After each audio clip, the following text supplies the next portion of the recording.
야고보서 보겠습니다. 야고보서 2장 1절부터 11절까지 잠깐 보려고 하는데 다 같이 일어서셔가지고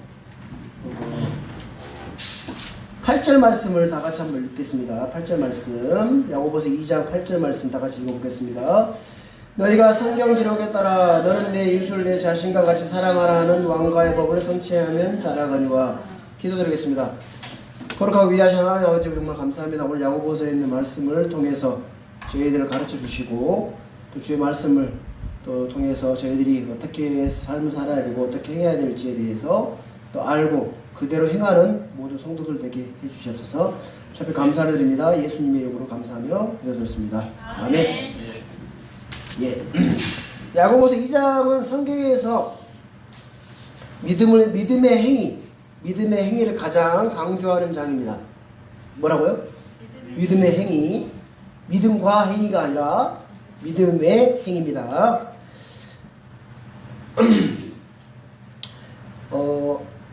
야고보서에 따르면 이 구약에서는 모세율법, 모세를 통해서 하나님의 법이 주셨죠. 모세율법이 있다면, 구약에는 모세율법이 있다면 신약에는 왕가의 법, 자유의 법이 있다고 말합니다. 뭐라고요? 왕가의 법, 자유의 법. 모세율법은 행위의 법입니다. 행위의 법. 복음은 믿음의 법입니다. 믿음의 법. 그렇죠? 복음은 우리가 무엇을 행해야 하는 것이 아니라 주님께서 우리를 위해 행하신 일을 믿는 것입니다. 그렇죠? 자, 예수님은 우리를 대신해 죄가 되셨어요. 그리고 율법의 저주가 되셨습니다. 그리고 우리를 위해서 십자가에서 그걸 담당하셨죠. 그렇죠? 그 사실을 우리가 오직 믿음으로 말미암아 구원을 받습니다. 그것이 곧 믿음의 법이라고 합니다. 사람들의 생각으로는 하나님의 법을 섬기고자 해요. 생각으로는. 그렇지만 내 안에 있는 그 죄의 법이 생각의 법을 이겨버려요. 그렇기 때문에 죄의 법에 따라 이끌려 간단 말입니다. 그래서 하나님은 생명의 성령의 법에 따라 달려나가라고 해요. 그래야만이 사망의 법을 이기고 성령의 이끌림 받고 하나님의 뜻대로 살 수가 있다는 거예요. 아시겠죠? 그래서 우리가 복음은 곧 뭐냐면 생명의 성령의 법이에요. 로마서 8장 2절에 보면 이는 그리스도 예수님 안에 있는 생명의 성령의 법이 죄와 사망의 법에서 나를 해방시켰기 때문이라. 복음은 또 의의 법이기도 합니다. 의의 법. 복음은 그리스도의 법, 왕가의 법이라고 이야기하고 자유의 법이라고도 말씀하고 있습니다. 그러니까 성경에서 하나님의 법, 하나님의 명령들이라고 하면 무조건 모세율법이라고 생각을 하지만 잘못된 거예요. 모세율법이라고 했기 때문에 그래서 율법을 지켜야 된다, 막 이렇게 이런 이단들이 이렇게 나타나잖아요. 메시아니 유대교나 안식교 같은 그런. 여기서는 그 하나님 법, 명령 이런 나면 다 모세율법이라고 생각을 해요. 그렇지만 이 모세율법이 아닌 우리가 얘기했던 것처럼 복음의 의의 법, 그리스도의 법, 왕가의 법, 자유의 법을 이야기하고 있는 법이라는 겁니다. 그래서 이걸 정확하게 나눠서 공부를 해야 돼요. 그러면 우리가 구원받은 그리스도인들은 율법 아래 있어요? 율법 아래 있지 않아요? 율법 아래 있지 않아요. 율법에 매여 있지 않단 말입니다. 율법 아래 있지 않고 어디 있냐면 은혜 아래 있어요. 은혜. 뭐라고요? 은혜 아래 있어요. 그래서 은혜는 의를 통해서 우리를 그냥 내버려 두는 것이 아니라 통치를 해요. 은혜가. 무슨 말이겠습니까? 하나님의 은혜가 우리를 또 가르친단 말입니다. 통치하고 가르치고. 또 은혜는 우리를 강건하게 해서 든든하게 세워주는 일들을 해요. 아시겠습니까? 그래서 성경은 말하기를 갈라디아서 5장 18절에 그러나 너희가 성령의 인도를 받으면 율법 아래 있지 아니하니라 라고 성경 기록이 나와 있어요. 너희가 성령의 인도를 받으면 율법 아래 있지 않다 라고 갈라디아서 5장 18절에 나와 있거든요. 그래서 우리는 율법 아래 있는 것이 아니라 은혜 아래 있고 성령의 인도를 받는 거예요. 하나님의 영의 인도를 받는 사람이에요. 그래서 우리에게 있는 법이 뭐냐면 생명의 성령의 법, 믿음의 법, 왕가의 법, 자유의 법. 여러 가지 말로 쓰여지면 똑같은 겁니다. 그래서 이 법은 우리를 완전하게 하는 자유로운 법이라는 겁니다. 아시겠죠? 자유롭게 하는 완전한 법이에요. 그래서 우리는 법이 없는 사람이 아니란 말이에요. 뭐라고요? 법이 없는 무법에 사는 게 아니라 은혜가 우리를 통치하고 가르치고 이끄신다는 거예요. 아시겠습니까? 자, 그럼 우리 오늘 야고보서 2장 1절 본문 보아보겠습니다. 자, 내 형제들아 영광의 주 곧 우리 주 예수 그리스도의 믿음을 가지고서 사람들을 외모를 중시하지 말라. 자, 사람들의 외모를 중시하지 말라. 사람들의 외모, 이 영어로 persons라 해가지고 이 외모라고 이렇게 나와 있거든요. 야고보가 말하는 널리 흩어져 있는 12지파. 야고보서가 우리가 널리 흩어져 있는 12지파에게 편지하노니라고 돼 있잖아요. 1장 1절에 보면. 야고보서가 대상하는 그 널리 흩어져 있는 12지파들에게는 그 유대인들 대부분은 주 예수 그리스도의 믿음을 가지고 있었어요? 없었어요? 대부분 가지고 없었어요. 그렇죠? 가지지 않았었습니다. 그런데 내 형제들이라고 할 때 야고보의 육신의 형제 유대인들은 주 예수 그리스도 믿음이 없었지만 오순절날 오순절 이후로 믿는 유대인들이 이렇게 나타나기 시작했잖아요. 그렇죠? 5,000명 막 이렇게 5,000명 이렇게 나타나요. 수데반 죽음 이후로 수데반이 죽고 순교한 이후로 널리 뿔뿔이 흩어졌어요. 그 사람들이 구원받은 그리스도의 믿음을 가진 유대인들이 뿔뿔이 널리 흩어졌단 말입니다. 여러분 사도행전 보면 이렇게 나오잖아요. 다 구원받은 주 예수 그리스도의 믿음을 가진 크리스천들이었어요. 유대인들이었지만 그 널리 흩어져 있는 뿔뿔이 흩어져 있는 그 유대인들, 주 예수 그리스도의 믿음을 가진 모든 그 유대인들은 주 예수 그리스도의 믿음을 가지고 있었어요. 한마디로 구원받은 그리스도인들이었단 말입니다. 근데 이 본문은 야고보서 2장 1절 이 본문은 예수 그리스도를 믿지 않은 그 유대인들 말고 예수 그리스도를 믿은 형제들이 그 믿지 않은 유대인들처럼 똑같이 사람을 외모로 취한다는 거예요. 외모를.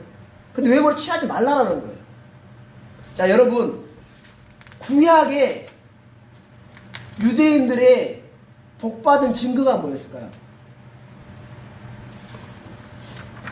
구약에서 유대인들이 저 사람 참 하나의 복을 받았다라고 이야기하는 사람들의 증거 중에 하나가 부자였어요.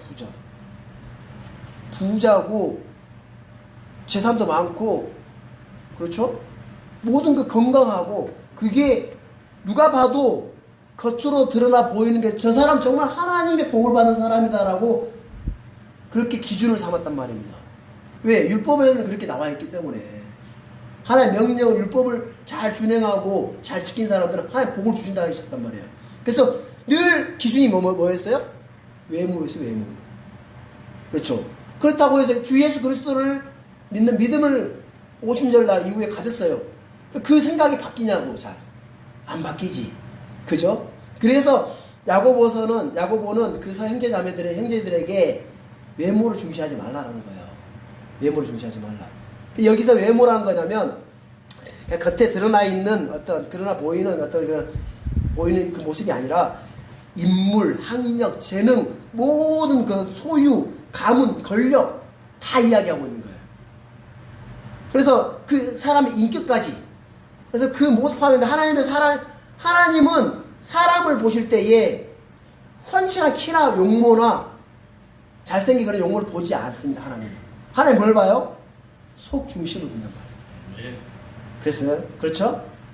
하나님은 속 중심을 보세요. 이 외모, persons는 이 사람된 인격이란 뜻이거든요. 이 영어의 이 persons가. 그래서 대부분 사람들은 어때요? 외모를 중심을 두잖아요. 그 사람 인격을 중요하게 생각을 하고 그렇게 하잖아요.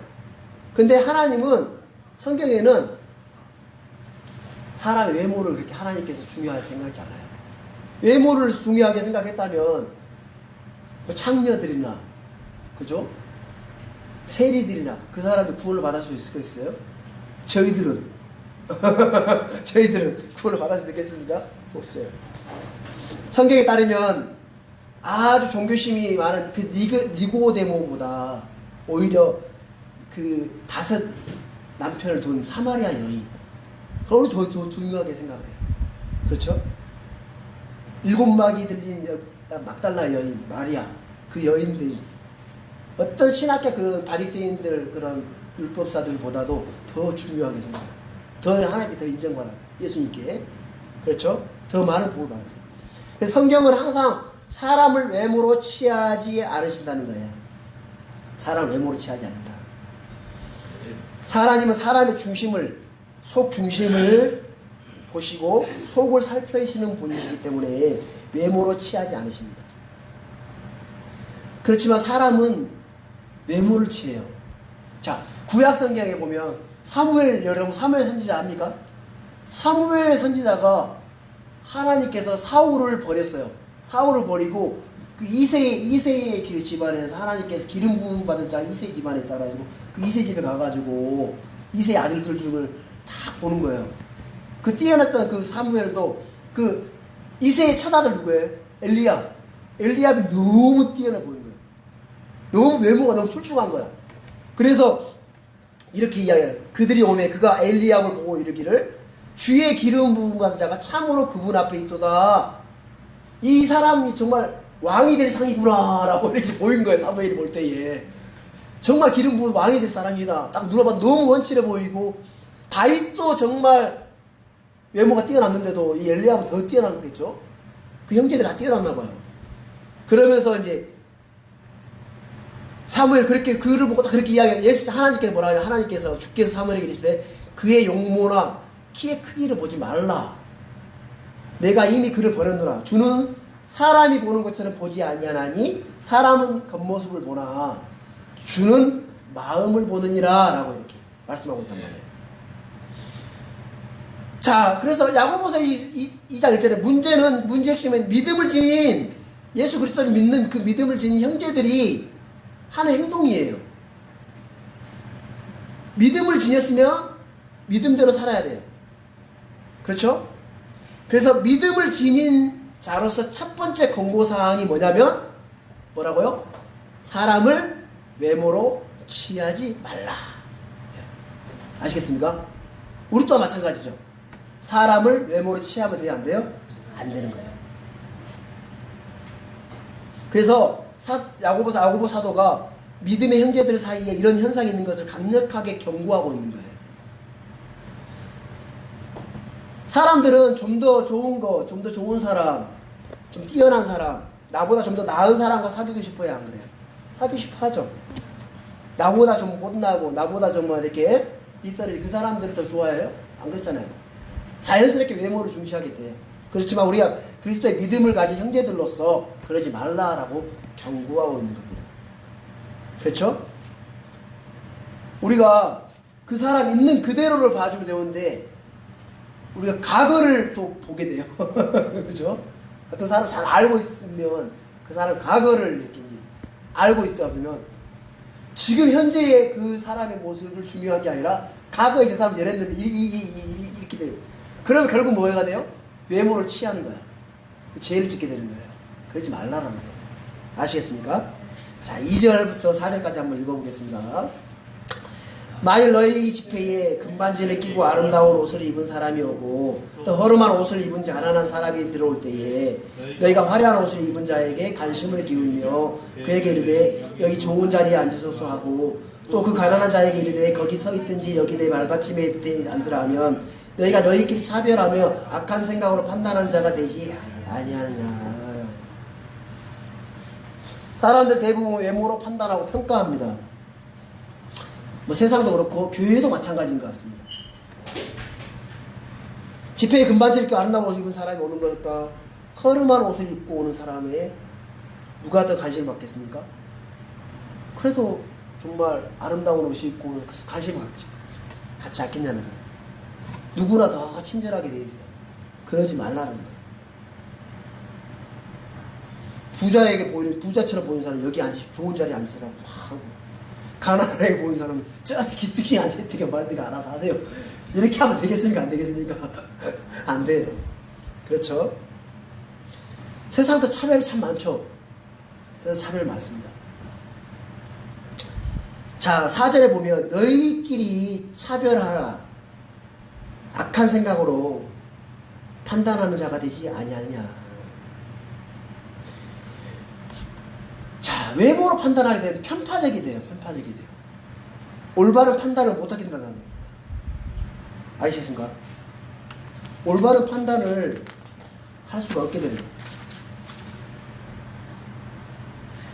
그래서 우리가 외모로 판단하게 되면 악한 생각, 편파적인 판사가 된다는 거예요. 그래서 우리는 성경 우리에게 이런 재판 판단을 하지 말라고 하시는 거예요. 자, 우리 신명기 한번 찾아보겠습니다. 신명기 야고보서 잡아두시고 신명기 1장 한번 찾아보시겠어요? 신명기 성경 1장 16절 17절 율법에도 이렇게 나와 있는데 율법을 한번 찾아보겠습니다. 신명기 1장 16절 17절 말씀입니다.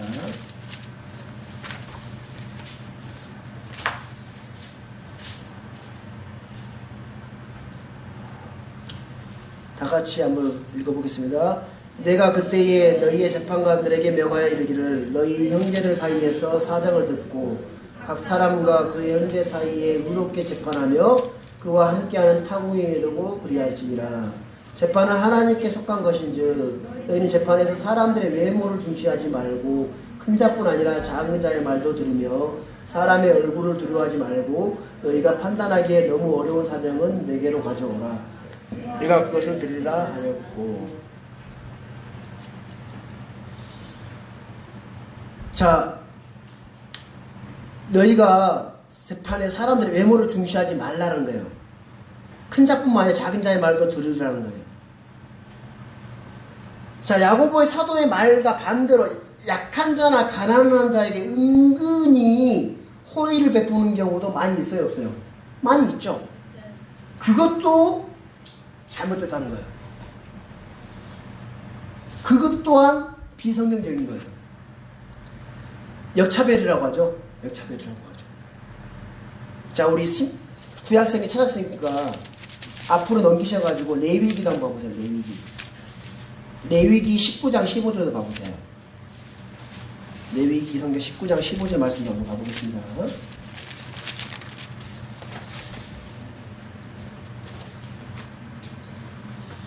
(19장 15절) 말씀 다같이 한번 찾았으면 읽어보겠습니다. 너희는 재판할 때에 불의를 행하지 말라. 너는 가난한 자의 외모를 중시하지 말고 강력한 자의 외모를 존중하지 말며 오직 의롭게 내 이웃을 재판할지니라. 그러니까 재판을 할 때에 가난을 하든 강력한 외모를 주했든 그걸 존중하지 말라라는 거예요. 오직 의롭게 내 이웃을 재판할지니라. 의로우신 그 주의 말씀에 따라 재판하라는 겁니다. 그렇죠? 그래서 우리는 늘 재판과 판단해야 될 일이 많아요, 안 많아요? 엄청 많죠. 그렇죠? 많이 판단을 해야 돼요. 그래서 판단을 할 때는 항상 냉철하고 객관적이 되도록 기도해야 되는 거예요. 늘 위로부터 오는 지혜로 충만해야 됩니다. 그렇지 않으면 죄를 짓게 돼요. 원치 않는 그런 죄를 외모로 판단함으로 말미암아. 그래서 우리는 늘 하나님 앞에 의로운 판단, 올바른 판단을 할 수 있도록 하나님 기도하면서 판단을 해야 된다는 거예요. 아시겠죠?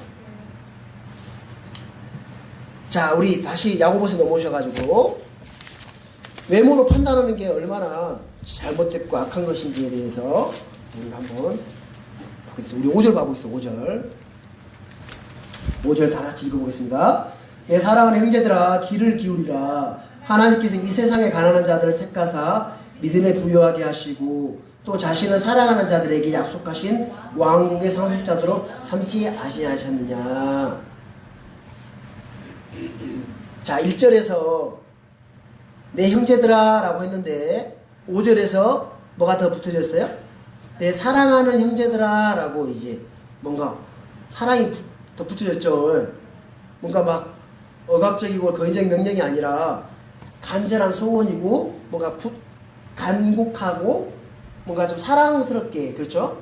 뭔가 좀 애절하게 부탁하는 마음을 사도 야고보를 통해서 하나님께서 이렇게 내 사랑하는 형제들아 라고 하면 사랑으로 우리 마음에 자발적이고 인격적인 순종과 복종을 호소하는 그 주의 음성인 것 같습니다. 그렇죠?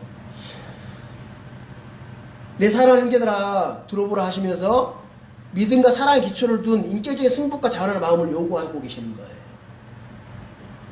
하나님께서 세상에서 가난한 자를 택하셨습니다. 가난한 자를 택하셨습니다.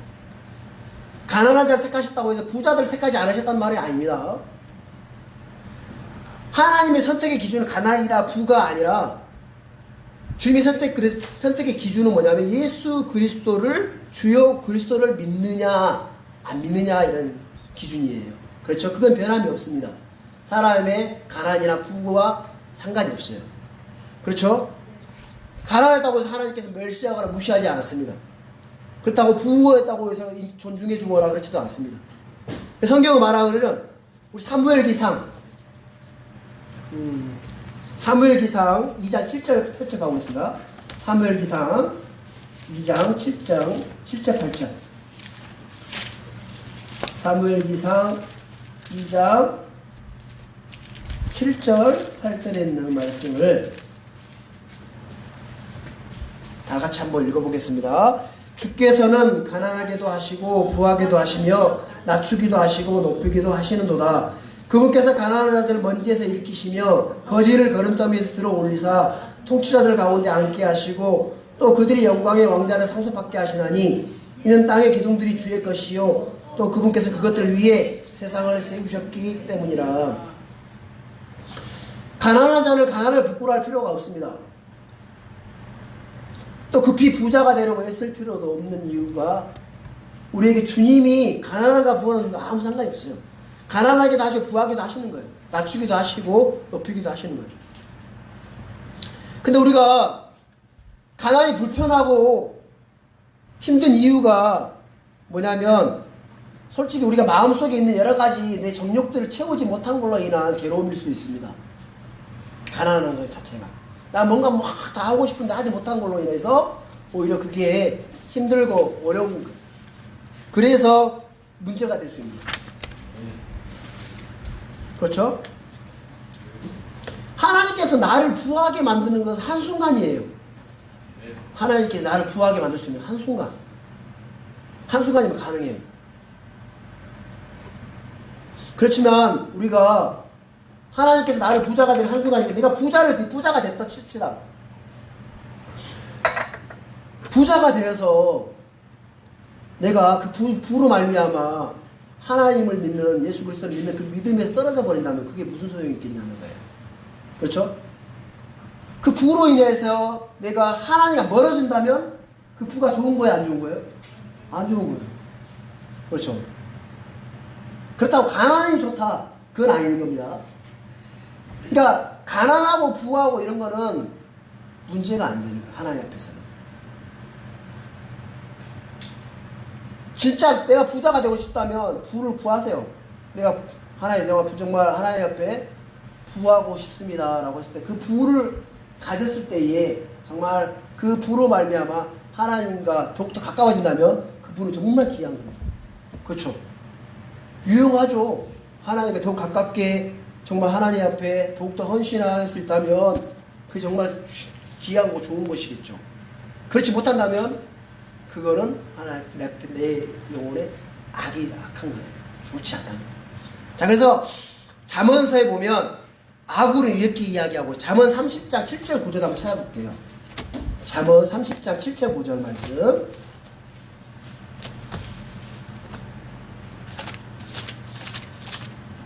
잠언 30장 7절 9절 말씀을 찾으셨으면 다 같이 읽어보겠습니다.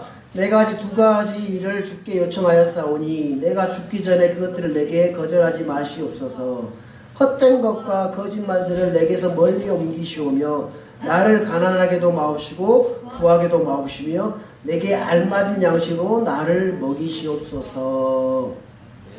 아멘. 나를 가난하게도 하지 마옵시고 부하게도 마옵시고 내게 알맞은 양식으로 나를 먹이시옵소서. 자, 이 말씀이 참 감사가 됩니다. 여러분 하나님이 함께하고 계셔요. 그 하나님으로 만족하면 되잖아요. 하나님 우리에게 약속하시잖아요. 떠나지 않겠다고. 그렇죠? 저는 개인적으로 정말 너무 만족하고 있습니다.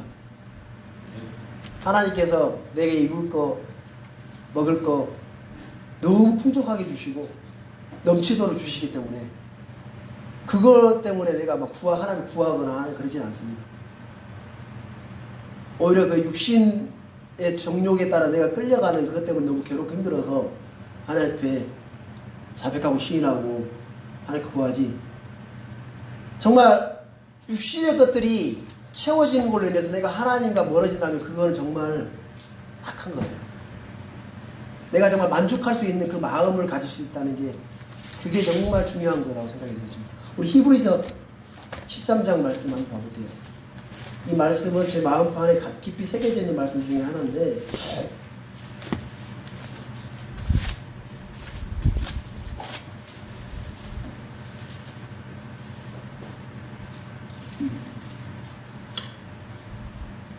(5절) 말씀 5절 6절 말씀 다 같이 한번 읽어보겠습니다. 너희의 행실을 탐욕이 없게 하고 너희가 가진 것들로 만족하라. 그분께서 이르시되 내가 결코 너를 떠나지 아니하고 너를 버리지 아니하리라 하셨느니라. 그러므로 우리가 담대히 말하되 주는 나를 돕는 분이시니 사람이 내게 무엇을 행하든지 내가 두려워하지 아니하리라 하노라. 전 이 말씀을 제 마음판에 깊이 이렇게 새겨두고 있는 말씀 중에 하나인데 너희 행실을 탐욕이 없게 하고 너희가 가진 것들로 만족하라라고 말씀하셔요. 왜 만족하라고 하냐면 이유가 그분께 내가 결코 너를 떠나지 않니 너를 버리지 않냐리라 하십니다. 이거는 만족할 수 있잖아요. 하나님께서 나를 떠나지 않고 나를 버리지 아니하신다는 거예요. 하나님은 나를 부하게 하실 수도 있고 가난하게 하실 수도 있고 가난하다가 부하게 이렇게 줄 수 있는 분이 하나님이신데 그 하나님이 나를 떠나지 않고 나를 버리지 않을 약속하셨는데 내가 나를 위해서 뭔가 막 내가 나를 위해서 애쓰고 노력하고 막 뭔가 갖기 위해서 그럴 필요 있어요 없어요? 없어요. 왜 하나님 나와 함께하고 계시고 하나님 버리지 않는다고 약속하셨잖아요. 이게 있으면 됐지 뭐 더 필요가 있겠어요. 그렇죠? 그래서 우리는 이 세상에서 하나님으로 말미암아 만족하는 법을 배우셔야 돼요. 하나님으로 말미암아 만족하는 법을 배우셔야 됩니다. 아시겠죠? 자, 우리 6절 보겠습니다. 본문으로서.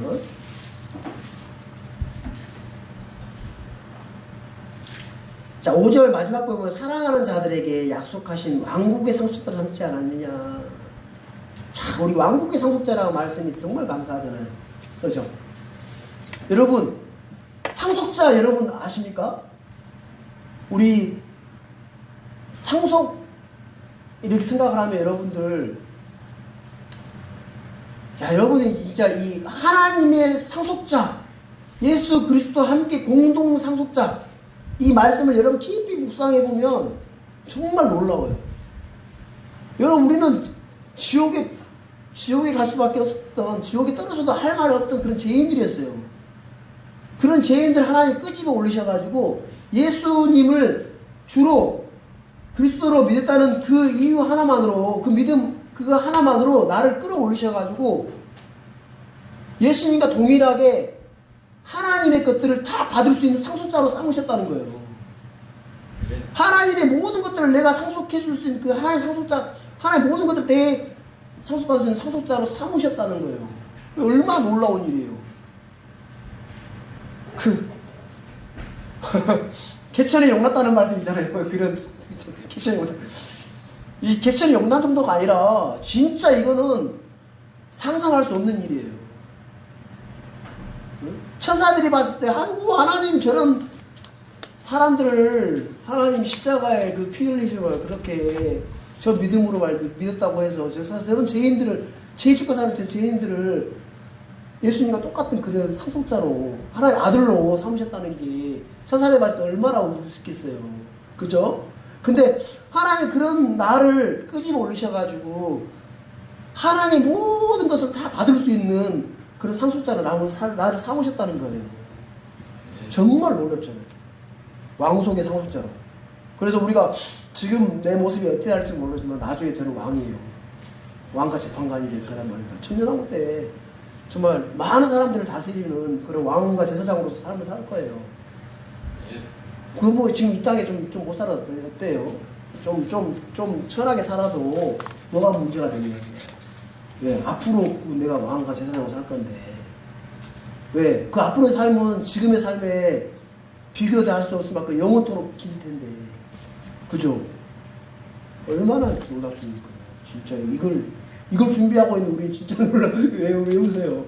정말 놀랍고 감탄해가지고 진짜 온 세상에 그냥 선포해대서 시찰을 파네. 그렇잖아요. 온 세상한테 마음속에서 진짜 할 말, 그 사람이 웃을지 모르겠지만 나는 내 마음에 나는 왕국의 상속자다. 나는 하나님의 아들이야. 나중에 봐라. 지금 우습고 그래 나한테 빚어도 상관없어.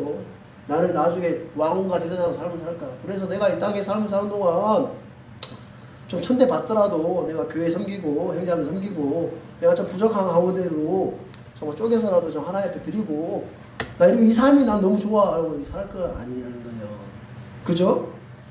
얼마나 놀랐습니까? 6절. 그러나 너희는 가난한 자들의 없인 여겼도다. 부자들은 너희를 학대하고 재판석 앞으로 너희를 끌고 가지 아니하느냐. 10절까지 다 같이 읽겠습니다. 그들은 너희를 부를 때 쓰는 그 존귀한 이름을 모독하지 아니하느냐. 여기서 6절에 너희는 뭐냐면 세상 사람들이 아니라 하나님 믿는 신자들이라는 점이에요. 부자들이 너희를 학대하고 재판석 앞으로 너희를 끌고 가지 아니하느냐. 이거 실질적으로 야고보서에 보면 야고보서는 교리적으로 환란시대 때를 이야기하고 있거든요. 실제로 그때 환란시대 때 부자들은 어떻게 돼서 부자가 될 수 있었죠?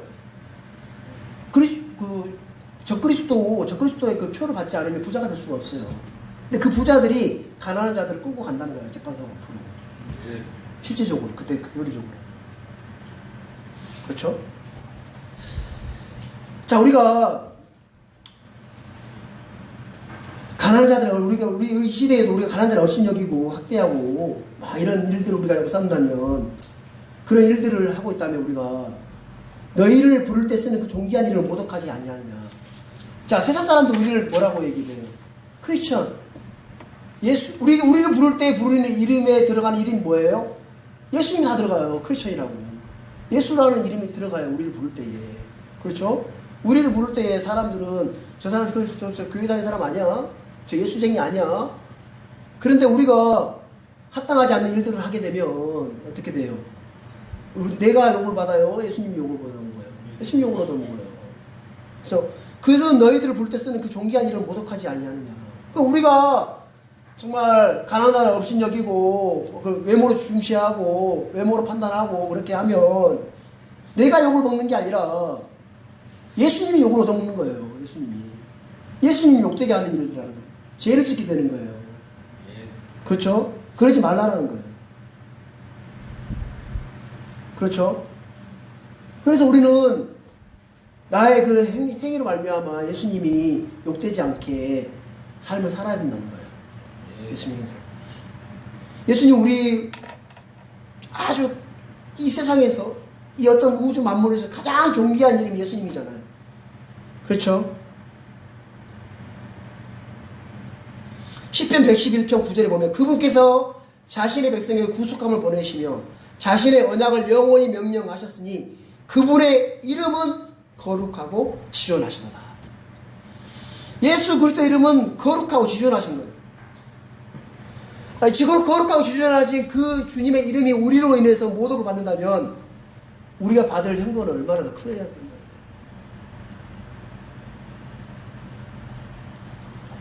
예수 그리스도라는 그 이름의 가치를 여러분이 아신다면 내가 행동동 하나하나에 주의를 기울이고 그렇죠? 그렇게 삶을 살지 않겠냐는 거예요. 자, 우리 8절 보겠습니다. 너희가 성경 기록에 따라 너는 내 이웃을 내 자신같이 사랑하라는 왕가의 법을 성취하면 잘하거니와.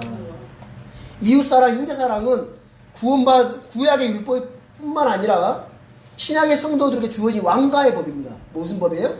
왕가의 법이에요. 자, 이 말씀은 뭐냐면 법으로 주어졌다는 거예요. 법으로. 그래서 우리가 순종해야 될 명령입니다. 뭐 해야 될 명령이에요? 순종해야 될 명령이에요. 그럼 누가 나의 이웃입니까? 자, 선한 사마리아인 비유 아시죠? 선한 사마리아 비유. 도움을 필요로 하는 사람이 나의 이웃이라고 합니다. 도움이 필요한 사람이 나의 이웃으로 정리하셨어요. 그렇죠? 하나님의 뜻을 행하는 자가 나의 형제요, 자매요, 모친이라고 예수님이 정하셨어요. 그렇다면 나는 누구의 이웃이며 누가 나의 이웃이냐는 거예요. 구원을 필요로 하는 모든 사람이 나의 이웃이에요. 나는 누구의 이웃이 될 수 있냐를 한번 생각해 보자는 거예요. 내가 누구의 이웃이 될 수 있을까? 내 이웃을 내 몸과 같이 사랑하라는 말씀은 왕가의 법이라고 했는지, 왜 왕가의 법이라고 했는지, 우리가 왕가의 제사장이기 때문에 내 이웃을 내 몸과 같이 사랑하는 것이 왕가의 법인 거예요. 이 법은 세상 사람들이 준 법이 아니라 우리에게 구원받은 그리스도인들에게 주신 법이라는 거예요. 만왕의 왕이시면서 만주의 주이신 하나님께서 제정하셨고 친히 모범을 보이시고 제자들에게 다시 한번 강조해요. 예수님께서 제자들에게. 자, 우리 성경 한번 찾아보겠습니다. 요한복음 13장 34절. 요한복음 13장 34절에 있는 말씀 가보겠습니다. 새 명령 여러분 잘 아시죠? 새 명령을 주시죠.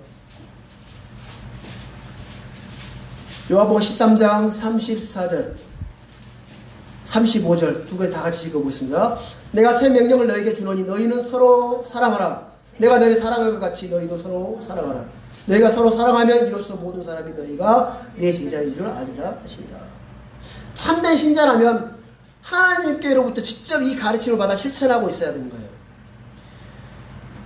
이거는 그리스도인들의 자연스러운 행동 방식이고 삶의 양식이어야 되는 겁니다. 그렇죠? 서로 사랑하라.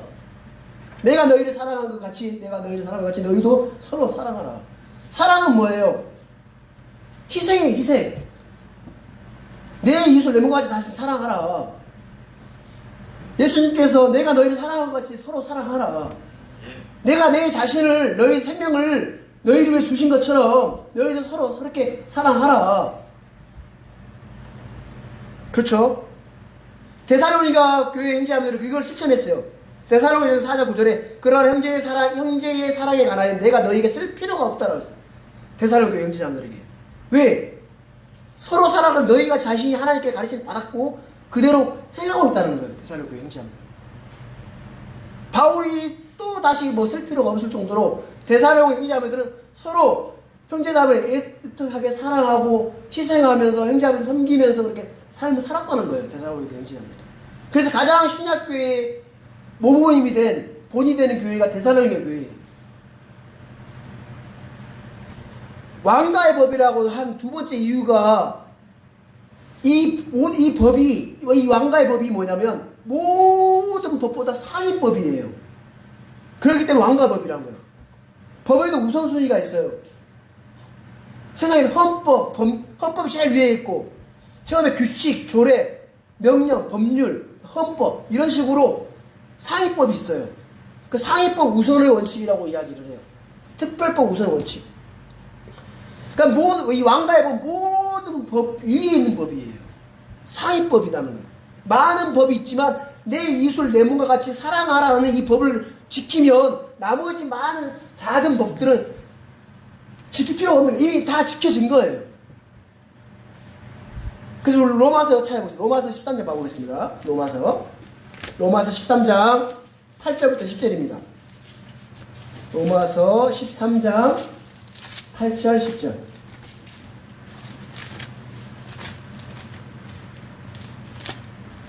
찾으셨으면 다 같이 읽어보겠습니다.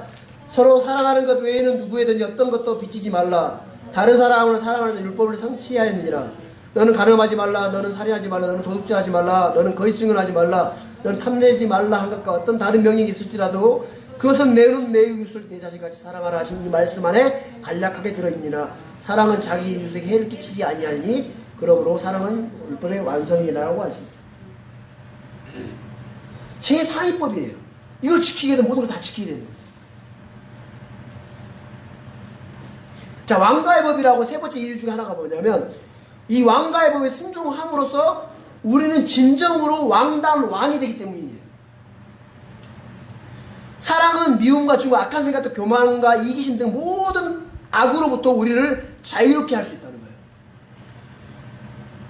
교회의 성도들에게 덕을 세워줄 수 있다는 거예요. 그 왕가의 법에 순종하는 사람은 가난한 사람을 무시하거나 멸시하지 않는다는 거예요.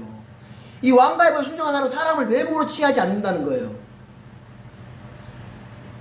왕가의 이 법을 따라 순종하는 사람은 성령의 열매를 풍성히 맺는 사람이라는 겁니다. 어떤 사람이 그랬다는 겁니다. 우리는 성경 말씀에 순종하는 만큼만 믿고 있는 것이다 라고 이야기했다고 하더라고요. 그러니까 우리가 성경 말씀 순종하는 만큼만 믿고 있는 거예요. 그러니까 내가 성경 말씀에 순종하고 있다는 것은 그 말씀을 믿고 있다는 거예요. 그 순종하지 않고 있다는 것은 그 말씀 믿는다 안 믿는다? 안 믿고 있다는 거예요. 그 말씀을 정말 믿음으로 마음에 임한 사람만이 믿음의 행위로 순종할 수 있다는 거예요. 여러분 많은 말씀들을 정말 이렇게 듣고 공부합니다. 그렇지만 진짜 우리가 믿음의 행위로 순종할 수 있는 한 말씀이라도 믿음으로 마음에 임한다고 그대로 순종할 수 있다는 거예요. 네. 그래서 우리가 정말 이 말씀이 믿음으로 내 마음판에 새겨지게 되기를 간절히 구해야 됩니다. 우리 9절 보겠습니다. 야고보서 2장 9절. 자, 9절, 10절, 11절 다 같이 한번 읽어보겠습니다. 너희가 사람들의 외모로 중시하면 죄를 범하고 율법에 의해 범법자로 확정되리라. 누구든지 옳은 율법을 지키다 한 조목이라도 어기면 모든 것의 유죄가 되나니 간음하지 말라 하신 분께서 또한 살인하지 말라 하셨은즉 이제 내가 비록 간음하지 아니하여도 살인하면 율법을 범한 자가 되니라. 유대인이라는 이 말씀은 너무나 익숙하고 당연한 말씀이에요. 율법에 따르면 한 조목이라도 어기면 다 어긴 자가 돼야 안 돼요. 어긴 자가 됐잖아요. 그렇죠? 사람들의 외모를 중시하면 그 자체가 죄를 범하는 것이고 율법의 범법자로 확정되는 거예요.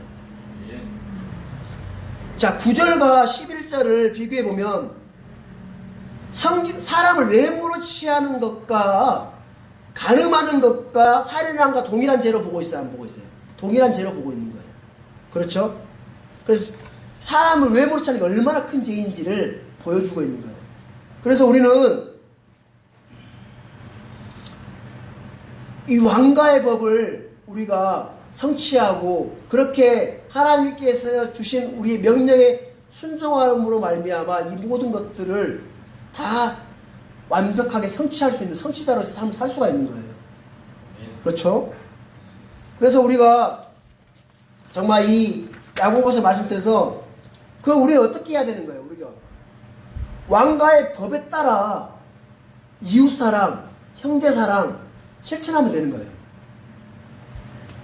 너희가 이 많은 법 중에 한 가지를 하는 게 아니라 우리가 왕가의 법을 따라 하나님께 서로 사랑하라, 내 이웃을 내 몸같이 사랑하라는 그 말씀에 따라 그 말씀을 순종하게 되면 이 모든 것들을 다 성취자로서 삶을 살 수 있기 때문에 그걸 실천하면 되는 겁니다. 우리에게 준 모세의 율법이 아니라 자유롭게 하는 법, 완전한 법, 자유법에 따라 살면 되는 거예요. 그래서 우리가 가장 중요한 건 뭐냐면 내가 이거 해야지 저거 해야지 이게 아니라 내가 먼저 이 말씀이 뭐라고 기록된지를 확인을 하고 그 말씀을 마음의 믿음으로 말미암아 순종하면 되는 거예요. 여러분 그 말씀이 정말 내 마음에 믿음으로 임하게 되기를 간절히 기도하십시오. 여러분 말씀을 많이 듣고 많이 믿는다고 해서 그 마음에 믿음이 임했다라고 보시면 안 돼요. 뭘로 보냐? 내가 그 말씀에 따라 지금 순종하느냐 안 하느냐 보시면 아 내가 이 말씀이 믿음으로 임했구나라는 걸 볼 수가 있는 거예요. 아시겠죠? 믿음만큼 순종할 수 있는 거예요. 그대로 순종할 수 있는 거예요. 그래서 우리가 왕가의 법을 성취하는 성취자로서 삶을 여러분이 살게 되길 바라고 우리 율법을 폐하는 사람들이 아니라 율법을 성취하는 자로서 성취자로서 삶을 사는 겁니다. 곧 왕가의 법을 자유법에 따라 우리가 그대로 행하면 됩니다. 믿음의 행위대로 그대로 행하면 됩니다. 그러면 왕가의 법을 성취함으로써 그렇게 삶을 살 수 있는 결국 왕가의 법을 성취하는 그 삶이 외모로 취하지 않고 그죠? 또 가난하게 부하거나 이런 걸 또 외모로 취하지 않는 그런 삶을 살 수가 있는 거예요. 내가 외모로 취하지 말아야 이게 아니라 내가 왕가의 법에 따라 순종하며 삶을 살게 되면 자연스럽게 그거는 성취될 수밖에 없는 겁니다. 아시겠습니까? 그래서 우리 그리스도인으로서 왕가의 법을 성취하는 예수 그리스도께서 그렇게 삶을 사셨던 것처럼 저희들 또한 그 삶을 살고 실천하게 되면 하나님께서 또 우리에게 왕국의 상속자로서의 어떤 그런 영광을 우리에게 더불어 주실 것을 저희가 믿습니다. 그런 은혜를 입으신 모든 성도들 되기를 바랍니다.